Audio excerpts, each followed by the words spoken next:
Tapi yang paling penting kita nak bagi kesedaran supaya tidak buang plastik di merata tempat lah kan. Betul. Itu.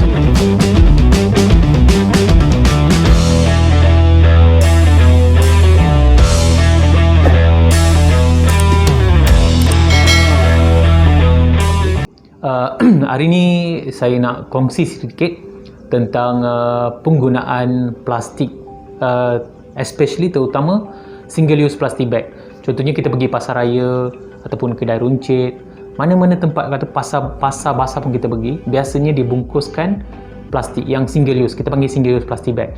Okey, biasanya dekat rumah apa yang kita buat selepas kita bawa barang tu, apa yang kita buat? Biasanya kita disimpan, selagi kita boleh guna kita simpan. Kalau ada koyak, kalau ada kotor ke apa kita buat, kita akan buang dekat sampah domestik, which is yang di mana dia kata sampah tu menyebabkan banyak problem environment. Terutamanya sekarang banyak kes di Malaysia sekarang yang terkini banjir, longkang sumbat lah, plastik banyak ada dekat sungai disebabkan oleh pembuangan yang tidak terurus, di mana plastik-plastik ini menyebabkan bukan saja pencemaran pada sungai, pencemaran alam sekitar, pencemaran udara. So kita tengok banyak sekarang kes-kes yang plastik, disebabkan plastik, haiwan-haiwan pun mati. Banyak lembu-lembu, kita tengok pun lembu ke kambing ke dah makan plastik dah. Apa yang berlaku pada lembu dan kambing kalau jika makan plastik? So dia akan membebaskan, bila dia makan dia hadam dan diproses. Bila dikata ada pemprosesan gas dalam daging tersebut, so itu menyebabkan methane gas yang terlalu banyak yang kita expose sekarang. Kita terekspos dengan terdedah dengan gas methane. Itu yang menyebabkan iklim-iklim yang tidak tertentu di Malaysia.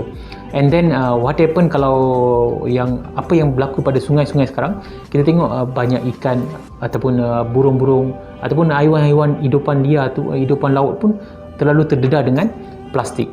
So plastik kita tahu satu isu yang global, yang nombor 2 sekarang kalau kita tengok terkini mengikut National Geography, dia bagi tahu plastik merupakan sisa yang kedua terbesar. So mana satu yang sisa yang terbesar di dunia sekarang?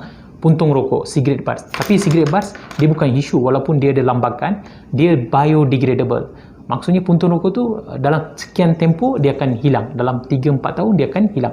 Kecuali yang plastik yang kita pakai ini, yang kita panggil non-biodegradable plastik, berpuluh tahun mengambil masa untuk terurai. Terutamanya yang single use plastic bag, dia akan ambil masa 500 hingga 1000 tahun untuk pelupusan. So yang kes-kes ini menyebabkan kita tengok banyak yang ada perubahan, banyak inovasi yang telah buat untuk hapuskan plastik semua kan, tetapi masih ada isu plastik yang tidak boleh dikendalikan dengan secara sistematik. So sekarang, apakah penyelesaian yang kita boleh buat dengan single use plastik? Kita memang nak guna plastik bag. Kita tak boleh haramkan ke ataupun dilarang penggunaan sistem plastik. Tapi plastik ini kita boleh permudahkan. Kita boleh huraikan dalam tempoh 6 hingga 24 bulan sahaja. Tapi isu di degradable plastik di Europe ke di India ke, kos untuk hasilkan degradable plastik memang tinggi sebab pemprosesan manufacturing cost dia terlalu mahal. Sebab nak proses degradable plastik ini menyebabkan dia ambil yang costing yang tinggi, sebab dia yang menggunakan tepung jagung, tepung ubi, macam-macam. Tapi sekarang kita ada yang terkini, trend kita menggunakan sisa daripada agriculture, pertanian. Terutamanya kalau kita tengok di Malaysia, kelapa sawit merupakan sisa yang paling banyak. Mengikut Department of Agriculture, Jabatan Pertanian, dikata tahun lepas sisa pertanian daripada kelapa sawit sebanyak 47%. So banyak yang tidak digunakan. Ada yang digunakan, pelepah-pelepah ni digunakan untuk papan lapis lah apa kan, tapi masih daun-daun tu tidak digunakan, pergi ke tempat untuk landfill dan berlaku pembakaran. Bila pembakaran menyebabkan carbon monoxide, methane gas terbebas semua, banyak isu pencemaran. So apakah cara yang kita boleh gunakan degradable plastik? Kita ambil plastik-plastik single use yang dekat rumah tuan-puan tu yang nak buang tu, kita kumpul, kita boleh beli, kita boleh proses semula dengan menggunakan daun macam daripada agriculture waste ni untuk proses semula buat kita wujudkan degradable plastik. Degradable plastik ini kelebihan dia, bila kita campak mana-mana dalam tempoh 6 hingga 12 bulan ataupun 6 hingga 24 bulan dia boleh terurai. 6 hingga 20 bulan dia boleh habis dah. dia tak nampak pun plastik tu. So dia akan jadi baja kepada tanaman.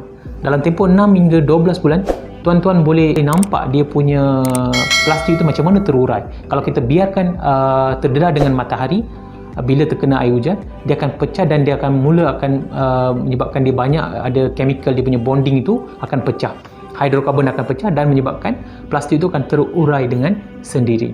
Bila kita pergi ke landfill, kalau kita pakai biodegradable plastik ni, bila kita campak, bila dia terkena dengan air hujan, bila dia terkena dengan oksigen, bila dia terkena dengan matahari, dia akan terurai sendiri. Kita tahu kan kalau besi terdedah dengan oksigen, apa akan jadi? Karat. So plastik pun konsep yang sama. Bila ada natural fiber dekat situ, bahan semula jadi, bila terkena dengan oksigen, dia akan mula pecah.